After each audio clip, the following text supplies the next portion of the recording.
sometimes you get hard knocks. Sometimes your soul group, your soul pod, your pre-birth planning group, your soul chooses a hard knock life, especially the first 7 years or so that you are living the opposite, literally the antithesis of what you're here to do.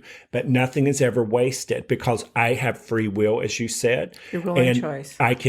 I could have stayed right where I was born and raised and been happy back in the trailer park and the projects. And listen, I want to point something out. It's a justification. It's going to come off as a justification, possibly. I am so grateful we were poor. Yeah. I'm grateful I was born in the projects. I am grateful I grew up in trailer parks, and I'm grateful I was white trash. I'm grateful we didn't have a pot to piss in. I am grateful for every bit of that. Now, I wasn't then. But I knew that I knew that I knew because I knew what I knew, but didn't know how I knew it, that it was purposeful and it was part of developing what I was going to come forward and do as an adult. It's your experience that you wanted before you came to this earth so that you can be the person you are now. And one of the outlets of creativity and artistic expression that I would disappear into after I got all my chores done was television.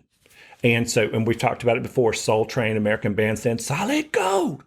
And then I went off into that world and did that. But my favorite person on television of all time was Carol Burnett. Oh, I love Carol Burnett. And I loved the Dean Martin roast. Carol Burnett is a comedian for those people who don't know. Tell them who it is. And if you don't know, please abolish yourself from planet Earth. I mean that with love and light. And I'm joking.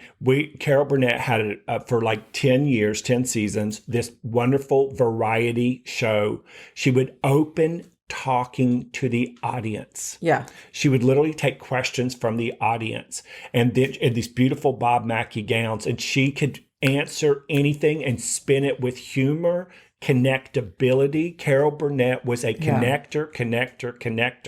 And then she would have all of these skits that you would be pulled into the world of those stories.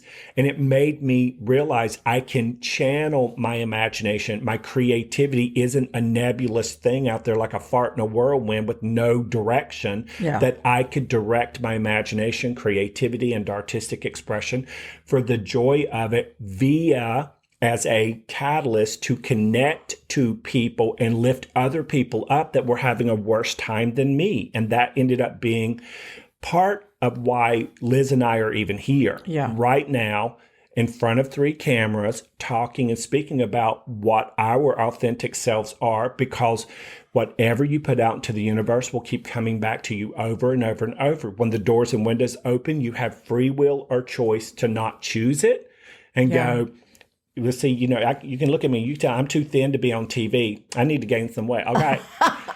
But it's like we could say, I don't feel thin enough. I don't feel smart enough. I don't feel attractive enough. There's so many things you have the free will to choose if you choose the lazy thinking path, or you can let your desire be 10 times bigger than your resistance about your body or how you feel or how you look.